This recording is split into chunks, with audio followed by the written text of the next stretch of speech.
welcome back to Wisdom Teachings on the Path. You're taking a moment out of your day and out of your path to join us, and we're taking a moment out of our time to share together some bits of wisdom that we've garnered along the way. So a few segments ago, we were doing one on conscious breathing, just a short take a breath, reminding us to breathe and how important breathing is to all of us, not just the unconscious breathing we do, but the conscious breath. And you can certainly learn about breath. You can take pranayama classes. You can learn about alternate nostril breathing, which balances the hemispheres of the brain. You can learn about kundalini breathing, the sniffy breath, which animates and connects the kundalini, brings energy into the body, releases toxins. You can learn about full wave breathing that brings you fully into your body and into your chakras. Today I'd like to talk about being conscious of your conscious breathing. So conscious breathing is being aware of your breath and how you work it. And as we noted earlier, it is a foundation building block to meditation, to Tai Chi, to yoga, to living more consciously.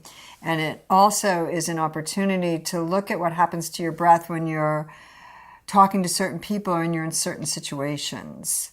So I think it's the full wave breathing is a breathing that asks you to breathe down into your root chakra, into your belly chakra.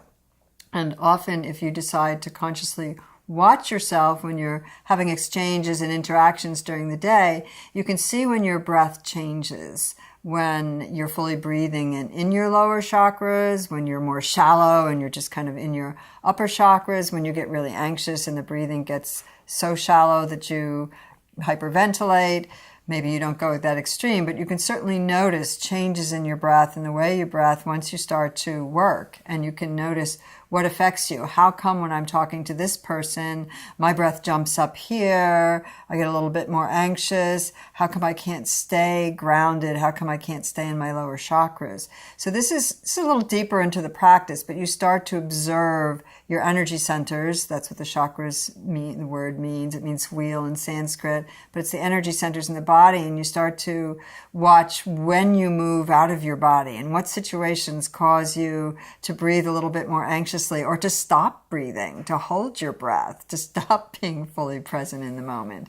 So this is simply an idea of, wow, what's it going to be like if I start observing my breath? Not only will I conscious breathe a little bit more, but I will consciously be conscious of my conscious breath, how it's moving in and out of my body when it stops, when I go unconscious, when I get nervous.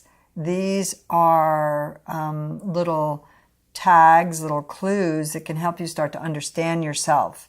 At the end of the day, understanding yourself in this magnificent system that you are is what's going to help you navigate through this world and move in the direction that you want to go. Namaste.